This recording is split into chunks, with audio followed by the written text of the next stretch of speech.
पाकिस्तान तहरीक इंसाफ की जो खवातीन हैं ताहाल वो जेलों में कैद हैं। शेख रशीद हों, वो फवाद चौधरी साहब हों, सीएम बुजदार हों, वो सीएम महमूद खान हो, सब जो हैं तितर बितर हो गए। ये खवातीन डट कर खड़ी हैं, इनकी भी फैमिलीज हैं, इनके भी बच्चे हैं। शेख जुल्फकार भुट्टो के करीबी जो लोग थे अंकल से जो बेनजीर के, वो सब दाएं बाएं हो गए और मोहतरमा बेनजीर भुट्टो और नुसरत भुट्टो साहिबा ने जवामर्दी के साथ जियाउल हक का दौर था उसका मुकाबला भी किया।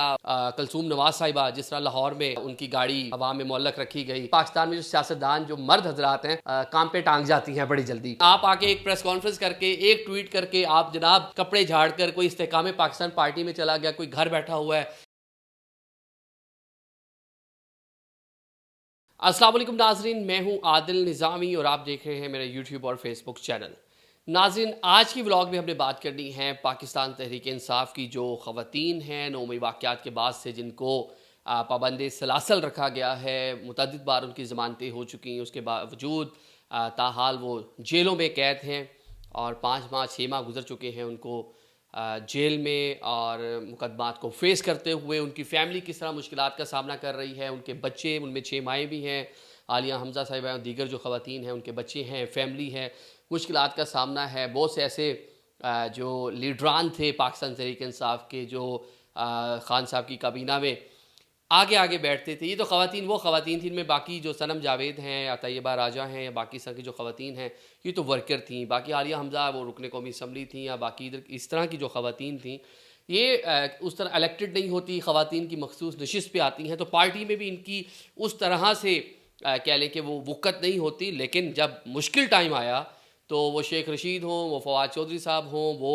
फ़ारूक हबीब हों, लंबी डिटेल है, वो खटक साहब हों और वो सीएम बुजदार हों, वो सीएम महमूद खान हो, सब जो हैं तितर बितर हो गए। लेकिन ये ख़वातीन डट कर खड़ी हैं, डिटरमेंट हैं पार्टी नज़रिए के साथ और ख़ान साहब के साथ जो उनकी लॉयल्टी है उसके साथ। इनकी भी फैमिलीज़ हैं, इनके भी बच्चे हैं, इनको भी थ्रेट हैं। और अमूमन जो ये हमारे यहाँ एक समझा जाता है कि ख़वातीन थोड़ी कमज़ोर होती हैं, जल्दी डर जाती हैं, प्रेशराइज हो जाती हैं, फैमिली प्रेशर, बच्चों का डर, खौफ।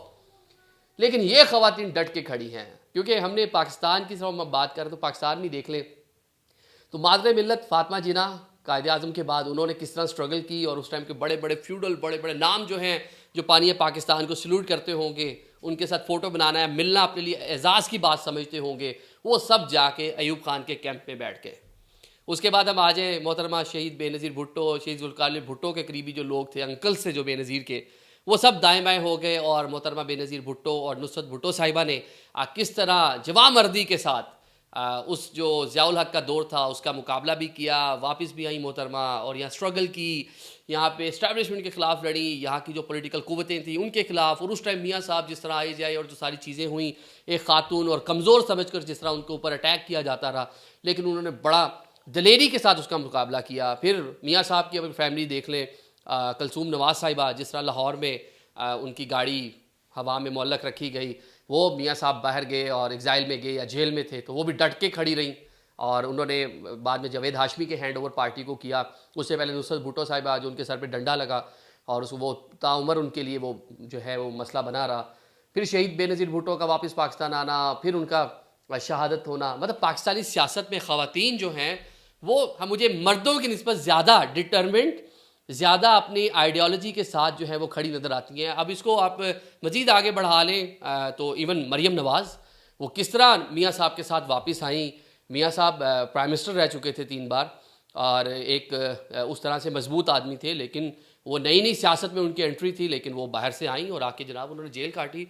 ऑल्दो उनके पैरेलल जो बाकी लोग थे, मियाँ शहबाज शरीफ थे या हमज़ा शहबाज थे, उस तरह की उनके ऊपर सख्तियाँ नहीं थी जिस तरह मरियम बीबी के ऊपर सख्तियाँ थी, उन्होंने बर्दाश्त किया और मुझे क्यों निकाला, सारी वो कैंपेन चलाई। अब उसका नताइज जो भी हम उस पर बात नहीं कर रहे, बाद में किस तरह वो बयानिया ठुस हो गया या उसको उन्होंने कैरी किया कि नहीं किया उसके ऊपर बात नहीं कर रहे। हम सिर्फ वो एक दलेरी की बात कर रहे हैं कि यहाँ जो ख़वातीन हैं वो किस तरह दलेरी के साथ जो है खड़ी रहती हैं। और पाकिस्तान में जो सियासतदान जो मर्द हजरात हैं वो उस तरह से मेरे ख्याल से उनकी जो है ना काम पे टांग जाती हैं बड़ी जल्दी। अब इनमें से हम बात कर लेते हैं। सबसे पहले जो ये ख़वातीन 18 के करीब, खतीजा शाह ने एक लेटर भी लिखा था, ओपन ख़त था जिसमें उन्होंने तस्करा किया और बताया कि इनमें से जो 6 माएँ हैं वो कैसे अपना मुश्किल हालात में गुजर बसर कर रही हैं, उनके बच्चे हैं, फैमिलीज़ हैं, बहुत से लोगों को मैं पर्सनल भी जानता हूँ। आलिया हमजा साहिबा रुकने कौमी असम्बली रही हैं, उनके साथ हमारा बड़ा अच्छा रब्ता रहा। प्रोग्राम्स में पाकिस्तान तहरीक इंसाफ को डिफेंड करती हुई नज़र आई।